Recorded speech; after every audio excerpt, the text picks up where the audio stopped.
wabarakatuh. Hai Sobat Nice. Eh, Kali ini kita akan ngobrol bareng Dr. Lucy Hesti. Ya, kali ini tuh kita mau ngobrol-ngobrol aja sih dok tentang pengalaman Dr. Lucy selama berpraktek ya, sama menghadapi pasien seperti itu. Betul sih. Gimana nih kabarnya? Sehat? Alhamdulillah baik ya dok ya. Dokter nanya gimana? Sehat juga? Alhamdulillah sehat dok, bahagia. Luar Dok, biasa. Oke. Betul sih. Udah berapa lama sih praktek di? Secara ininya saya sudah praktek berarti 3 tahun ya. Jadi mulai dari tahun 2020 saya praktek jadi dokter gigi. Oke. Dan 6 tahun menempuh Pendidikan di kedokteran gigi. Jadi Cukup totalnya lama ya. Cukup lama ya. Udah 9 tahun berada di dunia kedokteran gigi dan pastinya sudah menghadapi berbagai karakter pasien ya dok yang dihadapi baik itu ketika pendidikan koas sampai dokter gigi dokter Lucy praktek kayak gitu ya. Dok, pengen tahu nih, penasaran. Kira-kira dokter Lucy pernah nggak sih ketika pas praktek terus kemudian menghadapi pasien yang dokter Lucy bingung gitu mau ngapain? Yang paling dokter Lucy bingung tuh ketika menghadapi pasien seperti apa? Kayak gitu dok. Baik, terima kasih ya dok ya pertanyaannya. Ini sebenarnya baru saja terjadi beberapa waktu yang lalu. Di sini juga. Oh gitu ya. Dok. Baru hari kemarin, minggu kemarin. Jadi pasiennya itu ada yang dia sakit tapi dia takut. Bukan anak-anak, Terus? pasiennya sudah dewasa tapi dia takut gitu dengan alat-alat kedokteran gigi. Saya tidak tahu ini sakit gigi pertama kalinya atau sebelumnya dia sudah pernah sakit gigi. Tapi yang jelas waktu beliau masuk seperti itu, beliau bilang, saya sakit gigi nih dok, tapi ya sudah saya periksa dulu. Tapi pasien sudah keringat dingin dok, waktu datang itu. Jadi saya dengan asisten juga bingung loh, kenapa kok pasiennya seperti itu? Gitu. Waktu saya periksa, beliau bilang gini, dok ini nggak diapa-apain kan? Gitu. Jadi apa ya, kalau menurut saya itu dia sangat ketakutan gitu, mindsetnya ketika datang ke dokter gigi itu udah serem gitu. Dokter gigi ini kok datang ke dokter gigi, waduh gigiku pasti dicabut nih, gigiku pasti dibor nih, seperti itu.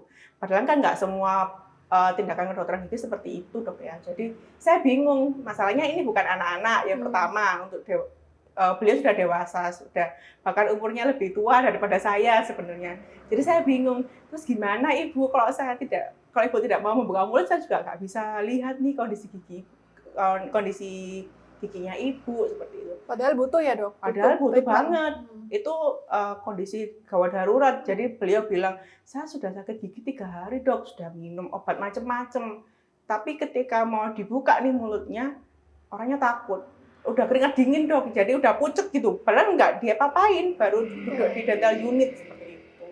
Itu sih yang bikin saya bingung waktu itu. Jadi mungkin kalau anak-anak bisa ya kita mendistraksi ke mainan dulu. Tapi kalau orang dewasa kita bingung nggak sih dok? Ya, gimana betul. Ya? Soalnya udah dewasa nih, udah ibu masa kita nonton YouTube dulu kan kita juga bingung ya gimana. Antara pingin segera membantu ya karena kondisinya ini harus dibantu, tapi nggak bisa juga kalau nggak buka mulut kayak gitu ya dok. Harus sementara misalnya kita ngasih obat pun kita juga nggak tahu obat yang pas gimana kalau kita harus periksa dulu kayak gitu. Itu sih dok yang paling saya membingungkan gitu kalau ininya. Baik, kondisi seperti itu istilahnya odontofobia ya dok ya. Jadi takut ke dokter gigi gitu. Jadi emang ada beberapa orang ya yang punya ketakutan berlebihan ke dokter gigi itu. Kira-kira kenapa ya dok ya? Menurut saya nih dok ya, kenapa sih kok orang-orang ini takut ke dokter gigi? Yang pertama, mindsetnya dari dulu kalau ke dokter gigi itu ketemu dengan dokter yang menggunakan jas putih seperti ini, terus disuntik. Soalnya kan kita dari kecil udah disonding nih sama orang-orang tua kita yang mungkin belum tahu waktu itu. Awas ya nanti kalau nggak gosok gigi dicabut giginya dengan sama bu dokter seperti itu. Sonding-sondingnya seperti itu kan bisa masuk ke alam bawah sadarnya dia, terus ya udah termindset kalau ke dokter gigi selalu dicabut giginya. Kalau ke dokter gigi selalu dibor giginya. Padahal dibor itu bukan dibor seperti di tukang-tukang atau bikin rumah gitu kan. Jadi itu kan alatnya dan itu nggak sakit sebenarnya. Cuma memang tidak nyaman. Jadi banyak orang yang bilang nanti gigimu dibor loh, itu sakit banget. Kan itu testimoni-testimoni dari netizen kan banyak banget ya dok ya tentang seperti itu. Jadi Tersugesti tersugesti. ya. Jadi waduh kok ke dokter gigi nanti gigi pasti dicabut. Kalau sakit gigi, gigiku dicabut seperti itu. Yang kedua bisa jadi karena kurangnya akses untuk melihat sosial media. Sekarang kan banyak banget nih, kita bisa lihat di sosial media ke dokter gigi yang menyenangkan seperti itu juga bisa seperti itu. Terus trauma, sebelumnya sudah pernah ke dokter gigi, mungkin ke dokter giginya waktu sakit dan dokter giginya waktu itu gak apa-apa wes dok, biar nggak sakit saya dicabut aja. Banyak kan dok yang seperti itu. Jadi mumpung nggak sakit nih dok, sekarang dicabut aja, padahal belum ada medikasi sebelumnya. Padahal medikasi sebelum pencabutan ketika kita masih sakit itu penting banget gitu. Yang pertama kan infeksinya sudah hilang. Yang kedua juga jadi penyebaran infeksinya, kalau infeksinya sudah hilang, penyebaran infeksinya kan juga nggak ada seperti itu. Yang kedua anestesia masuk kan juga maksimal, jadi nggak sakit, minim sakit seperti itu. Tapi ada nih orang-orang yang ketika dia sakit gigi memaksa, gak apa-apa wes dok, dicabut aja, biar nanti pikirannya, mindsetnya kalau dicabut sudah selesai nih sakitnya seperti itu. Jadi yang pertama tadi ya sounding dari kecil, terus kurangnya akses ke media sosial yang sekarang sudah banyak bisa diakses orang-orang. Terus yang ketiga juga ada trauma seperti itu. Oke, trauma ya dok ya. Nah berarti kira-kira nih kalau untuk Sobat Nes yang lagi mendengarkan podcast kita nih ya, kira-kira terus harus gimana nih mungkin sebagai orang tua ya, supaya ada tindakan preventif nih supaya nanti ke depannya anak-anaknya tuh nggak kayak gitu. Kalau misalkan emang udah terlanjur ya susah juga ya, udah terlanjur takut udah dewasa. Tapi yang bisa kita lakukan adalah supaya generasi selanjutnya ini nggak punya ketakutan seperti itu, karena akan sangat merugikan bagi dirinya sendiri ya kalau misalkan dia butuh banget treatment tapi pada saat itu dia nggak bisa diapa-apain karena saking ketakutannya, jadi kalah sama takutnya sendiri. Itu kira-kira gimana ya dok? Iya, itu juga banyak banget nih dok ya. Misalnya, ini saya mau cerita juga nih dok. Misalnya dia mau daftar nih dok, misalnya kan banyak nih sekarang remaja-remaja yang ingin daftar jadi polisi, TNI, tapi dia belum pernah ke dokter gigi sama sekali. Terus misalnya ada indikasi harus ditambal seperti itu kan, kalau mau daftar seperti itu kan harus rapi dok ya biasanya. Tapi dia takut, kan itu juga jadi penghalang buat dia untuk meraih cita-citanya seperti itu ya. Tipsnya mungkin yang pertama, dari kecil kita jangan memberi mindset anak kita kalau ke dokter gigi itu selalu dicabut giginya. Dan yang paling penting lagi nih dok, jangan ajak anak ke dokter gigi ketika dia sakit. Gitu. Jadi sebelum sakit atau setelah gigi pertamanya tumbuh, itu sudah dikenalkan dengan dokter gigi. Dan kalau bisa mencari dokter gigi yang kid friendly, baik dari dokter giginya dan dari kliniknya.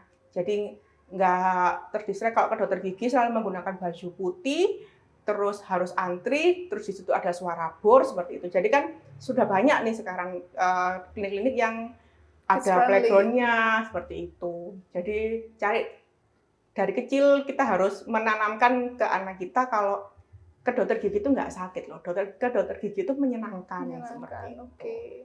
Jadi supaya kalau misalkan dari awal udah dirawat ya, diperiksa giginya, jadi ketika ada yang perlu di treatment tuh nggak sampai yang parah, jadi sehingga perawatannya nggak yang terlalu invasif gitu ya dok, nggak memberikan trauma apapun gitu ke anak.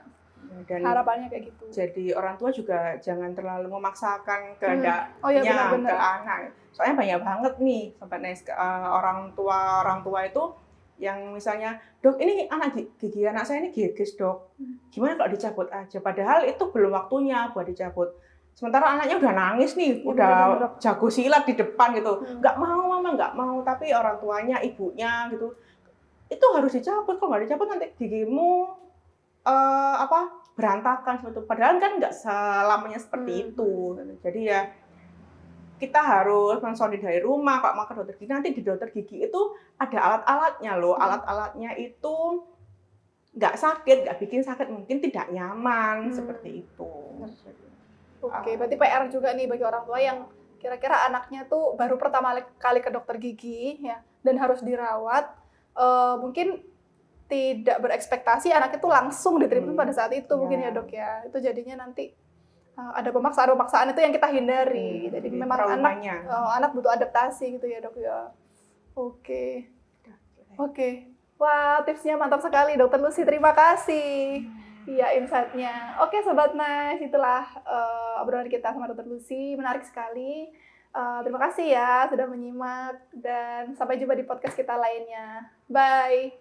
Nice Dental Clinic. Nice Dental Clinic. Level up your smile, level up your life. Bye-bye.